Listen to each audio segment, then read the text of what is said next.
Greetings! Welcome to the SciFi Pubcast, the podcast that tries to be a pub, and perhaps someday a pub that tries to be a podcast. As always, we are looking for customers to come visit our bar. So if you're passionate about something, want to be on a podcast, well, let us know, because this bar is all about community. If you want to help us out, please consider leaving a 5-star review wherever you find the show, joining our Discord server, and subscribing to our YouTube channel. My name is Joel. I'm the owner of the SciFi Pubcast, so to speak. And today we have our two dedicated staff members in the house. We have Carrie Simpson and Derek Beebe. Hi, guys. Heyo. Hey, yes, it's September 2021 up in Canada, in London, Ontario. It's fall weather now. Still hot, but I just noticed some of the leaves are falling off the trees. I think that's a bad sign. Now, what if winter never comes? That'd be something. Well, I mean, the climate change, it's a liberal hoax, right? Oh, God, I just read the other day that the hole in the ozone is now larger than Antarctica. The hole that's over Antarctica is now larger than Antarctica. Yeah, great. But never mind the whole environmental crisis we're living through, and which we're going to be passed down to generations and generations of people after us. Let's start with Carrie. Carrie, how's your day been? My day's been good so far. The caffeine is finally kicking in. I spent a couple days up in Berkeley last week, which was nice to be up there and just in a different part of the state. Otherwise, work is good, training, the dojo is good, and that's pretty much my life. Fabulous. And Derek, how's things in Pennsylvania? I am slowly making my way through the Mass Effect Legendary Trilogy video game, which is a really great video game and a really great sci-fi story, which borrows heavily from Babylon 5, by the way. It's kind of like Babylon 5 with the serial numbers filed off, but it's a great game. It's a lot of fun. And I also have now finished the first 2 novels of the Foundation series, Prelude to Foundation and Forward the Foundation. And now I've started reading the actual original Foundation novel, which is what the television show premiering on Apple TV on Friday is going to be based on. Fabulous. So you're learning all about psychohistory? Yep. Great. The first 2 books didn't blow me away. They're kind of a little pedestrian. And it's kind of like all set up. But I'm interested to read the actual original trilogy, because what happened was he wrote an original Foundation trilogy back in the 50s, and then he didn't touch it for 30 years. And then back in the 80s, he went back and did 80s/90s. He went back and did 2 prelude novels to the original trilogy, and then he did a concluding 2-parter to finish the story. So I just read the 2 newer prelude books, and now I'm going to read the original 50s books. Yeah. Is that kind of like how Frank Herbert finished the 2 Dune trilogies, and then his son just kind of helped flesh out the rest of the show, the rest of the series? Yeah, he did. I think Frank Herbert. Oh yeah, he did 6 books, but then he never finished it, and then his son ended up doing the concluding 7th chapter. Yeah. My God, I think I need a postdoc in psychohistory just to get my head wrapped around all this stuff. Oh, God. Yeah. But we're at the pub here at the good old SciFi Pubcast, and of course, sometimes we have to talk business. So, Derek, how's our kitchen doing? Rather than answering that, I shall posit you a what-if question. What if I was the bouncer and Carrie was the cook? It would be franchised. Well, the food would be edible at least. And I think Derek might have been eaten by the Ewoks, or unless he didn't employ Ewoks. Then who would be the security staff under you, Derek? I would be smart and I would use Wookiees instead. But Wookiees are big and intimidating. Everyone will be afraid to come into the pub. I apologize. My camera seems to be flickering off and on. So if my video is weird, then I'm sorry. But Ewoks don't necessarily look intimidating. Yes, but everybody loves Wookiee hugs. True. And they all owe me a life debt, so they have to, All of them? The Yes. entire Wookiee population owes you a life debt. Well, no, just the 3 bouncers. Yeah, so I am not sure I want to know. Well, I saved them from being killed in a car crash. I mean, I was the one driving the car, so obviously I just kind of veered off at the last second, but it still technically counts as a life debt. I'm not entirely sure that counts, but okay. Yeah, I'm just happy Derek's taking an arm's off point of view with the Wookiees. We've managed to make Joel look confused, so so I guess our job is done. Oh dear Lord. Talking about me, I've been really busy. I've started my PhD in law at the Western University in London, Ontario, and I'm working at the graduate student bar many shifts a week. So I'm living my best life. I'm enjoying it. I'm just really busy and somewhat tired. So can't wait to Christmas break so I can actually sleep. But I'm quite enjoying this whole endeavor. Yes, I think it's hilarious that you're actually a bartender in real life now. Which is true, which is funny. Yeah, there you go.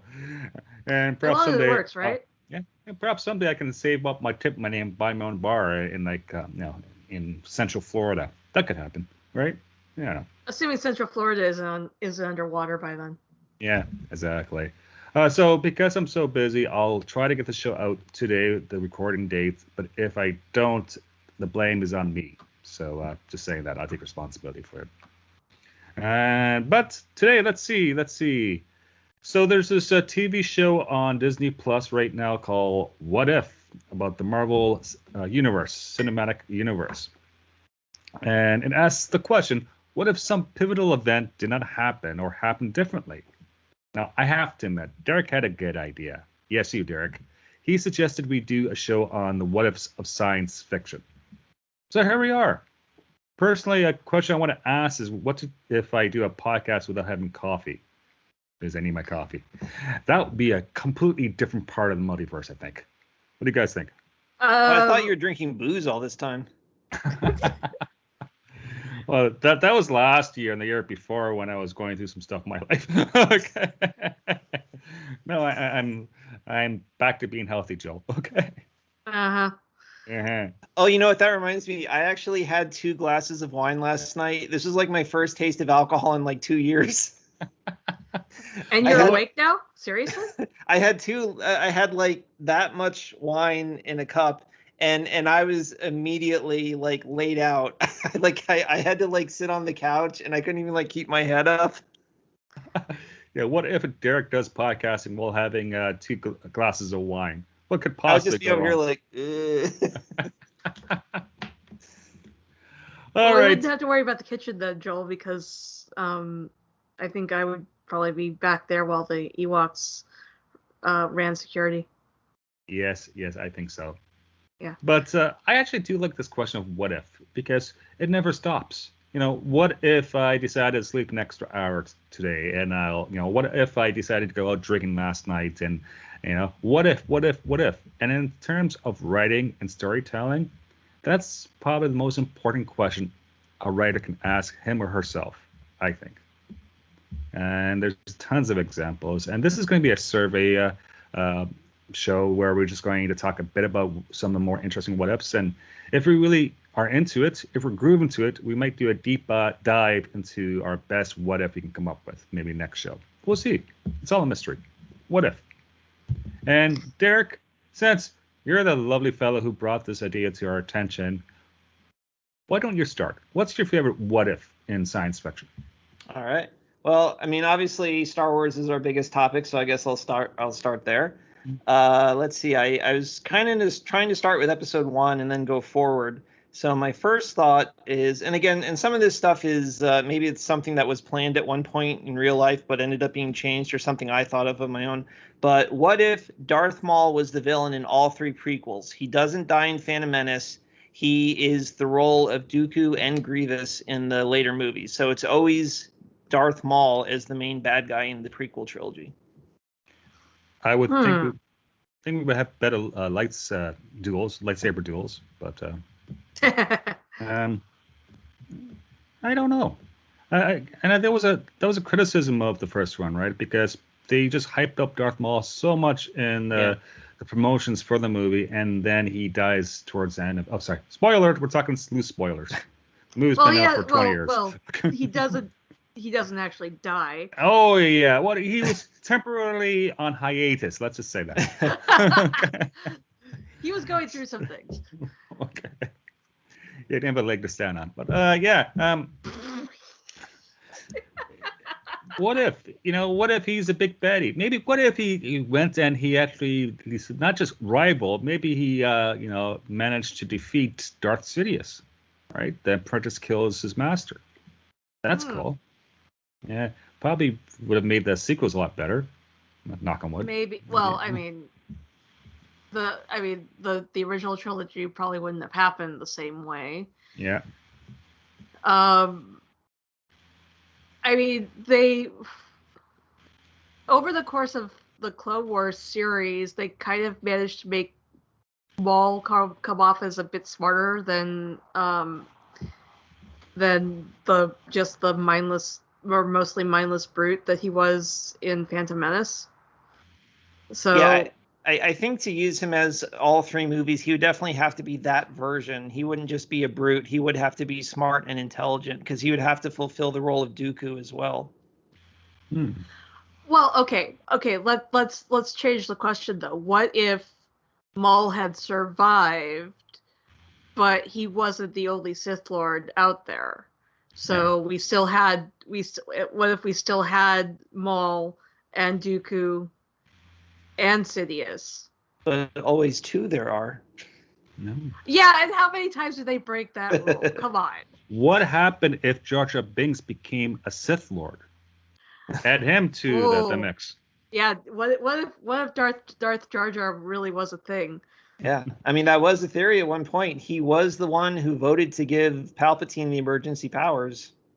Yeah. He could have been in on it. Yeah. You know, the whole Misa back thing would have been a lot more of a problem. Yeah. But with Star Wars, there's a lot of what ifs that we can do an entire podcast series on the what ifs of Star Wars, right? You know, what happened if Anakin remained a slave on Tatooine? Well, we probably wouldn't have a decent story, right? Okay, so that one I don't know. I think that if just the way they established Anakin having powers, I think that if Qui-Gon or Obi-Wan had not found Anakin, someone else would have. And free him as a slave? Maybe. Or kept him as a slave. Darth Sidious could have just picked him up. Yeah. And just enslaved him at that point, and then just turned him into like Darth Maul on steroids. Right. He might not have met Padme, but you know. Yeah. Would Darth Sidious be so successful because he wouldn't have Darth Vader at his side? Considering how much of a master manipulator Darth Sidious has been shown to be, I think he had contingencies upon contingencies to work with. I think he had his own dedicated writer's room. Possibly, yeah. I need more evil plots. Exactly. No, Derek, you had one which we talked about offline. What happened if Anakin didn't lose the lightsaber duel with Obi-Wan Kenobi on Mustafar, and he wasn't burned by the lava flow? First, let me tag on to the ending one, to the previous one. I think even if Anakin, so your posit was that in the events of Phantom Menace, Qui-Gon doesn't meet him and recruit him. Yeah, or he left him with his mom, and he remained a slave, and maybe they lost the what do you call it, the podways, you know. I would say that no matter what, Anakin would have been involved because it was the will of the Force that it happens. So I would say that no matter what, that was going to happen. And if it didn't, I'm sure Palpatine would have won anyway. Because when you really think about it, what did Anakin really accomplish as Vader that Palpatine couldn't have done himself. I mean, he didn't beat Obi-Wan in the duel. He was an enforcer for 20 years, but that could have been anybody. That could have been Maul or Dooku or Grievous. You know, like I don't really know what Vader truly accomplished that someone else couldn't have, because all of his amazing force potential got halved in the lava pit. So, you know, he never really had the chance to be the invincible force of evil. His potential was, you know, cut in half the moment he turned evil. What is that? Apparently, there's a biker rally going through my neighborhood at the moment. Apparently, Sorry. Darth Vader is not very happy with you, Derek, because he's the ultimate villain, right? Okay, like, you know, his deep breathing, his look, his the whole father-son thing going on there. You know, yeah, perhaps Darth Vader was key in terms of Luke Skywalker's development as a character. Yeah, actually, that's true. Now that I'm thinking about it, if there was no Vader, there is no Luke Skywalker who helps Vader defeat the Emperor. So really, you could say that if Anakin never became involved in the story, Palpatine would have ruled forever, because the chink in his armor was never introduced then. That's right. Maybe Jar Jar Binks would become a Jedi at his age. Oh God, it's got the vision in my head. I'm trying to lose it now. Sorry. And I took us off tangent. What was the question? What if Anakin didn't lose the Mustafar duel? Yeah. Okay. What if Anakin didn't lose the Mustafar duel and was not burned by flowing lava? Okay, well, that's kind of what we were just talking about. He still has his full powers then, and he is an invincible evil then. So I would say that, well, I mean, in this scenario, if Obi-Wan gets killed, nobody is there. Well, I mean, I guess Bail and Yoda could have put the children in hiding, but no, they couldn't have, because Padme was still on Mustafar.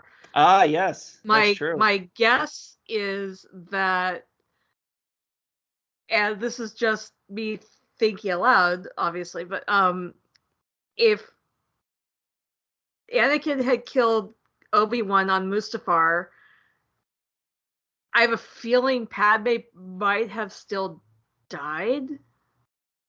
Well, I guess the question is, did he? Well, I mean, I know the official answer is that she died of a broken heart, but I prefer to think that it's more from the force choking that he did. But you know, but yeah, I mean, that's true. In either case, those kids are never going into hiding to be raised as good people. So, well, he could have spirited them away to hide them as secret weapon against the Emperor. Yeah, but that would have meant sending Padme away as well, and his whole thing was about possessing her, and he would have wanted to possess his children as well. I don't think he would have been willing to send them away. He was too selfish. Well, I'm not saying send them away, because if Padme still dies, someone still has to raise the kids, right? And if you were to keep them around, but somehow keep them off Sidious's radar, he'd have to either disappear himself or hide them somewhere that the Emperor can't find them. Okay, so if it's a scenario where Padme dies but the kids live, then I would say that yes, he would be willing to send them away. I mean, because because remember the moment when she tells him, "I'm pregnant," there's a moment of horror on his face at that moment before he's like, "Oh, that's wonderful." So obviously he wasn't crazy about the thought of having kids, not to mention the fact that the pregnancy would, reveal their secret illegal lifestyle and ruin everything. So yeah, I would see if Padme was dead that he would be perfectly happy to send the kids away, not just because they would be a constant reminder of his lost precious possession that he's obsessed over ever since he was a little kid. What would happen if he wasn't the father of Padme's kids? He would have killed the kids in a rage. They'd be dead. Yeah. Oh dear Lord. And so then we come to, say, Yoda and Darth Sidious and Revenge of the Sith. What would happen if Yoda actually beat Darth Sidious in the Senate chamber fight? Well, it depends on whether Yoda beat Darth Sidious and Sidious survived, or if Sidious had actually died during the fight. I would say if he died.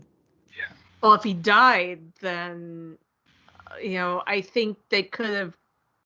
I think they probably could have saved Anakin if Sidious hadn't been there. Yeah. Maybe. Not to mention, in a raw fight, if it was Obi-Wan and Yoda versus Anakin, no contest. I don't even understand how Obi-Wan beat Anakin in the first place, because Anakin has more raw power than he does. I don't care the fact that he trained him and knows all his moves. To my mind, all Anakin has to do is a force shove, and Obi-Wan cannot match that raw force power. He could have just flattened Obi-Wan into a wall in one move. No. That doesn't work. Remember, Obi-Wan Kenobi is British. well, okay. The thing is that even Vader still, even when he's fallen to the dark side, Vader still seems to have some sense of fair play. So Yeah. he doesn't seem as likely as Sidious is to cheat. And we know from the Clone Wars he's not really into, deceiving people. Really.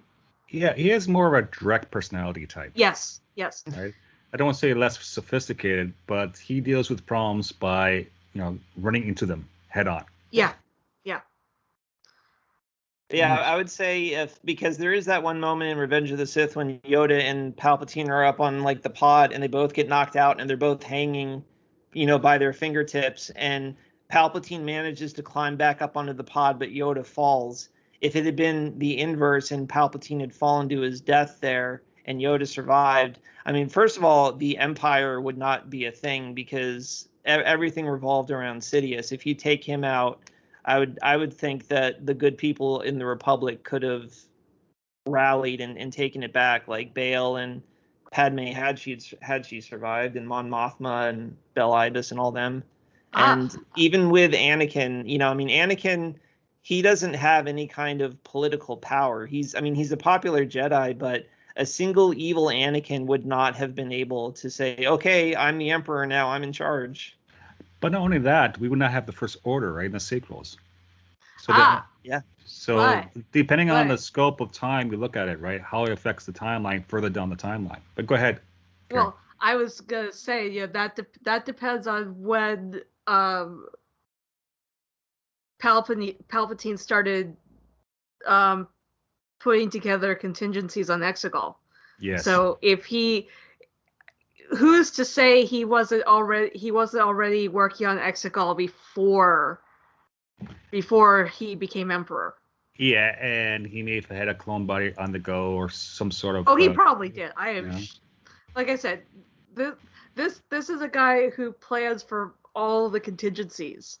So, yeah, I think he probably would have still had a clone around somewhere and maybe it would have been, what's his name, influencing Anakin at that point instead of Palpatine. Snoke. Yeah.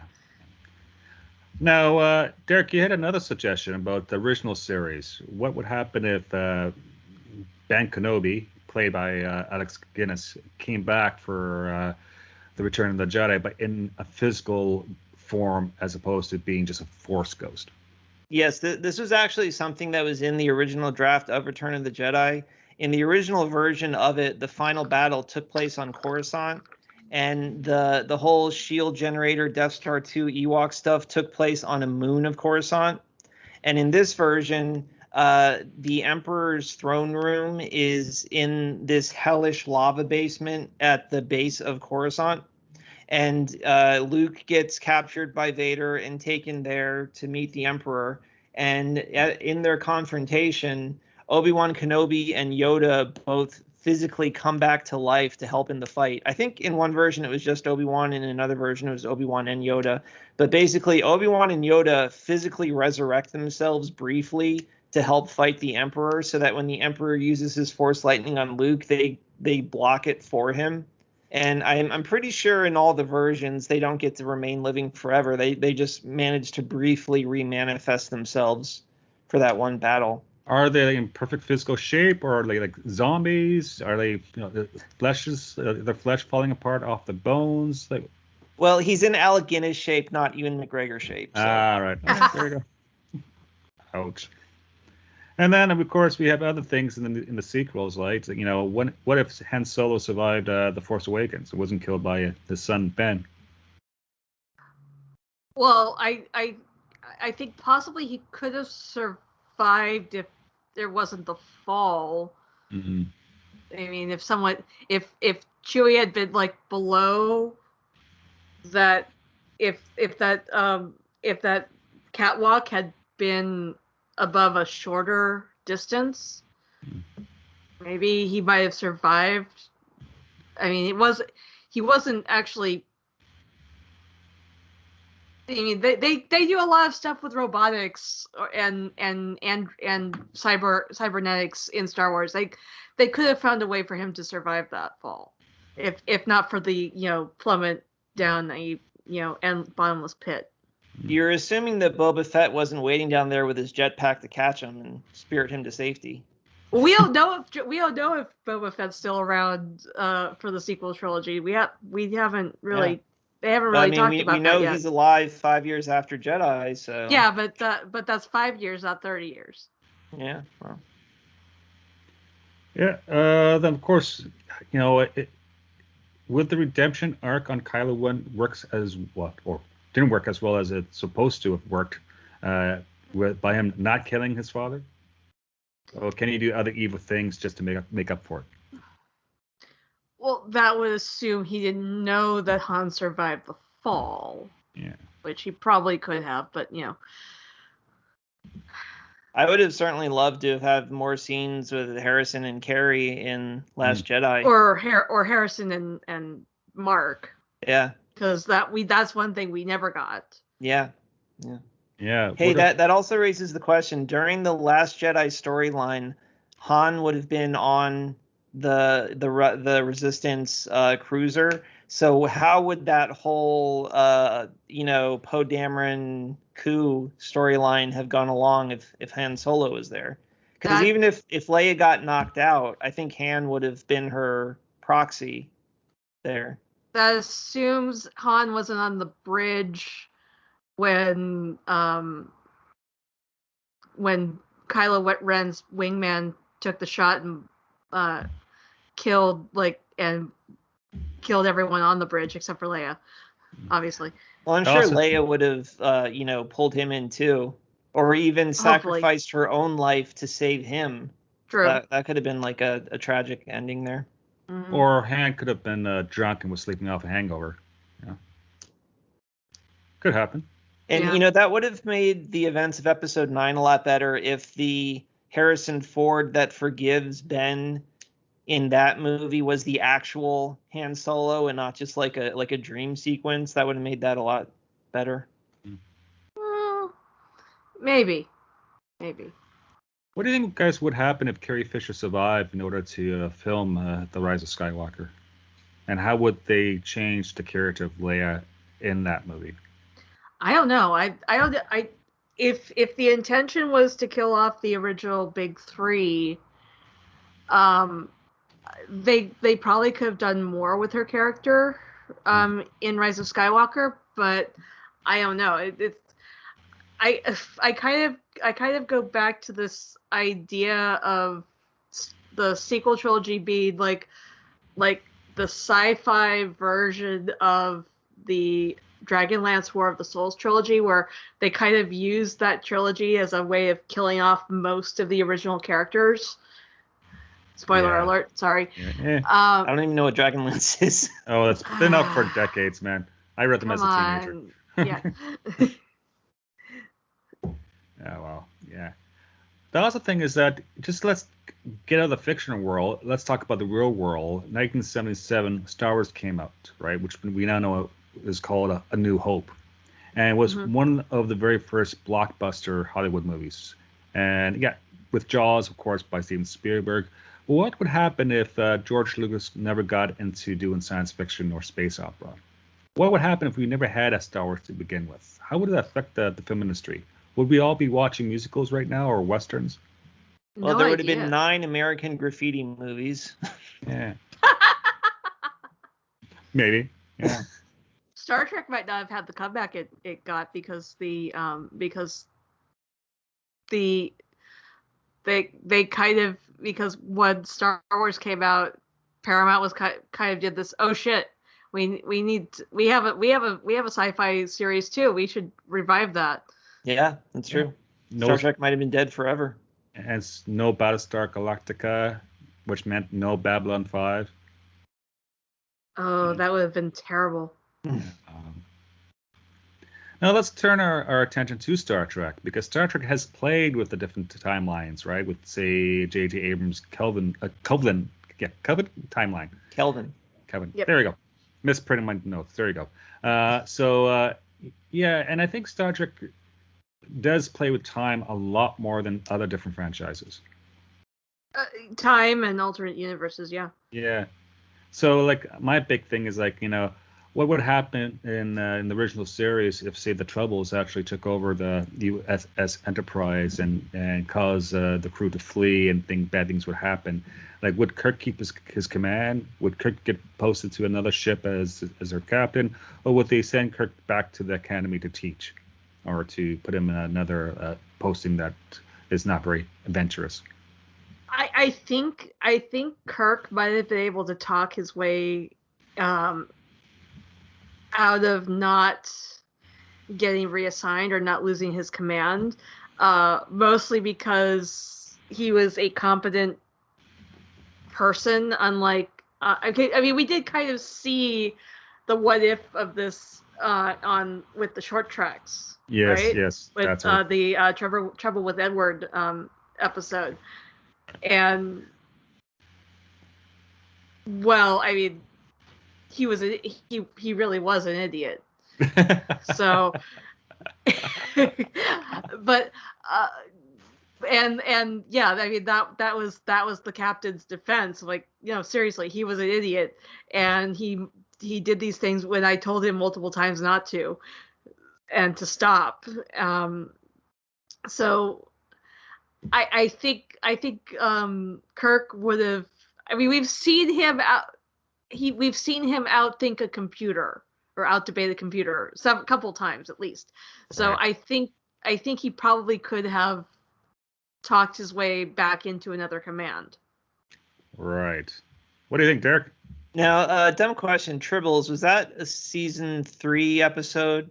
It's season 2, episode 15. Okay, because I'm just trying to think, like, at that point, how established was Kirk in his career? Was he enough of a hero at that point that he could have failed upward into another command, or was he still a greenhorn at that point? The nature of television in the 60s, we wouldn't know. Yeah. Because yes, the Enterprise, they could have blown up the Enterprise in one episode and be completely fine the next episode, because who needs to worry about continuity in the 60s? Yeah, absolutely. And also the fact that we have our heroes, they always make stupid decisions, and that causes problems. Like, for instance, again, I think I made this point on our last episode about suspended animation. Why would you ever wake up people like, I don't know, Khan, from space, which led to bad things at the USS Enterprise, Khan and his mates being left on a planet, and then fast forward 10 years or 15 years, and we have my favorite Star Trek movie of all time, The Wrath of Khan, Star Trek number 2. He did turn out to be a real con artist. Or as we saw in the Kelvin timeline, he gets picked up by Admiral Marcus and mined for ways to make the Federation more warlike. Also, he becomes a white British guy somehow. God. Yeah. Oh God. What are some other examples from Star Trek of what ifs? I think Derek, you had a list. Yes. How about in Star Trek 6, what if there actually was a full-out war with the Klingons? What would have happened after that? We kind of saw that with the TNG episode Yesterday's Enterprise. And that was no fun. But if the Klingons were going to be economically crippled by the Praxis explosion, so in my mind they would have certainly fought to the last man for glory and honor, but then they would have had nothing. They would have been an utterly defeated power. Like they basically could have fought for a little while, but then they would have just run out of fuel and they would have had nothing. That's true. And then the Federation would have won. The Klingons would cease to exist as a political or a military power. They probably would have become like a protectorate of the Federation. I would say or gobbled up by the Romulan Empire. Yes, that too. Yeah, I would say that no matter what, even though the Federation wins the war, that they would have been militarily weakened ultimately by it, because if there is no Klingon military power, they're not there to stalemate the Romulan threat or the Dominion threat when that comes around. You're not going to have a Commander Worf on the bridge of the Enterprise anymore. So he's not going to play the role that he did in the Klingon Civil War and like putting Gowron in power and all that sort of thing. Or taking Gowron out. Yeah. So I think it ultimately would have been bad for the Federation in the long run, because you actually need the Klingons there as a strong, semi-benign power against the more evil nations of the world, of the galaxy. Well, you kind of have a slightly more real world version of this with For All Mankind, whereas like what if the space race had never ended, and the Russians kept pushing the U.S. to go farther and farther out into space and keep furthering the technology, and the Soviet Union still collapses, but they're still a thing. But the Russian scientific advancement is still a thing, and on one hand, and it still pushes us to actually keep going rather than become complacent and try to and just not have to worry about the competition anymore. I have a quick side question. I just got Apple TV, but I haven't seen that show yet. Is there any action in it, or is it just like drama? There's some action, but it's mostly drama. Yeah. So it's not like spaceships fighting each other or anything. No, it's definitely not like a science, like a space opera. It's not like that. It's not quite far enough into the future where they're shooting things at each other, really. Okay. Yeah. It's like like I said, it's like what if the space race had never actually ended? What if the USSR had beaten the US to the moon, and not only beaten the US to the moon, but put a woman on the moon first?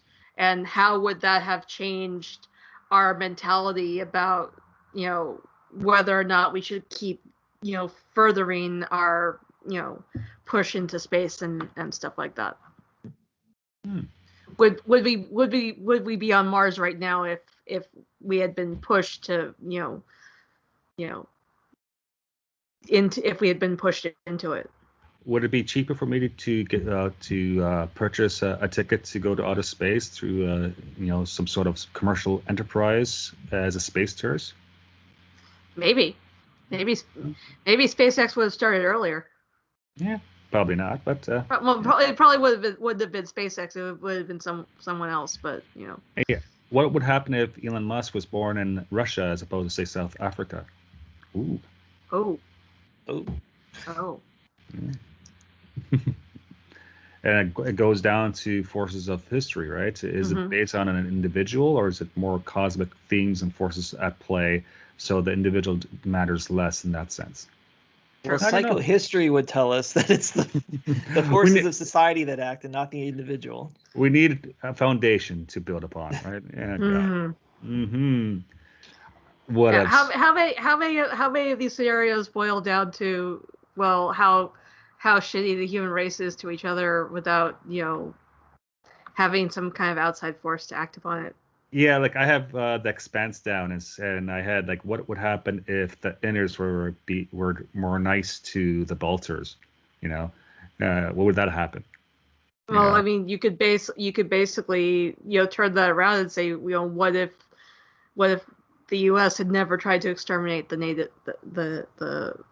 Native Americans? What if, you know, what if Africa had never gotten involved in the slave trade, stuff like that? It's like, Yeah. you know, Oh, it's serious. could we have a Wakanda on the continent of Africa in actuality if, the brown people had been allowed to develop at the same pace as the rest of the world? Yeah, you can take a very micro or macro approach or look at these issues of the what ifs. You Mm. know, the big picture versus the small picture of the individual, or the big picture of society or Right. history in general. And like going back to the Expanse, for instance, right? Yeah, if the Belgians were treated with more respect, to be less conflict, I would suppose. Okay, that's one thing. Or you can focus onto an individual and say, what would happen if, say, Holden died on the Canterbury, Well, we'd all be fucked. right? Okay, because we won't remember the Canterbury anymore, right? So Oh no, we'd still have remember the Canterbury. But we wouldn't have someone with the moral authority to try to get everyone to like calm down. yeah, so yeah, it's like well, Holden was the one who released and leaked information about the interference of the Canterbury, right? So would the news have gotten out? I don't know. Maybe. Yeah. What else? There's just so much things happening. I got a truck one for you. Okay. What if Cisco died at Wolf 359? Ooh, interesting. Would the prophets had let him die at Wolf 359? I don't know. Mhm. Well, I don't know. Like for this scenario, let's just say he died. Okay. And he's gone. We might still have Kai Opaka instead of Kai Wynn on Bajor. Hmm. That could have been a positive thing. Wouldn't if Cisco was not in the story anymore, wouldn't that mean that the wormhole was never discovered? Possibly. And even if it was, and yeah, because it was Cisco and Dax who discovered it, but I haven't seen the pilot in a while, but I'm basically going to go with the assertion that Cisco is responsible for opening the wormhole and for being the emissary of the prophets. So if there's no Cisco and the wormhole is never opened, that means that Bajor never becomes an important world according to the galactic politics. It also means that the Dominion never gets into the Alpha Quadrant. So the entire Dominion War never happens. So you have to think none of that amazing stuff ever happens, well, amazing or tragic, to Bajor or to the Alpha Quadrant. So we never have that crippling war that changes the entire face of the galaxy. And Cardassia, I would think, would have remained a major military power, and Bajor would have remained a backwater planet. Yeah, they might have also left Bajor alone to eventually join the Federation. That's true, because unless they treat Bajor the way Russia treats Ukraine, and then we still have a similar outcome, just without the war with another quadrant. Yeah, now refresh my memory. Cardassia finally abandoned Bajor. Was it for economic reasons, or was it because of all the rebellion? I think a bit of both. Okay, so basically, when they finally decided to leave, I'm sure they would have wanted to retake it eventually, but perhaps it would not have been in their larger interests at that stage. So they would have not have, wanted to expend the, what's the word I'm thinking of? Expend the The resources. Resources required to actually try to retake the planet, especially with the Federation guarding it. Right.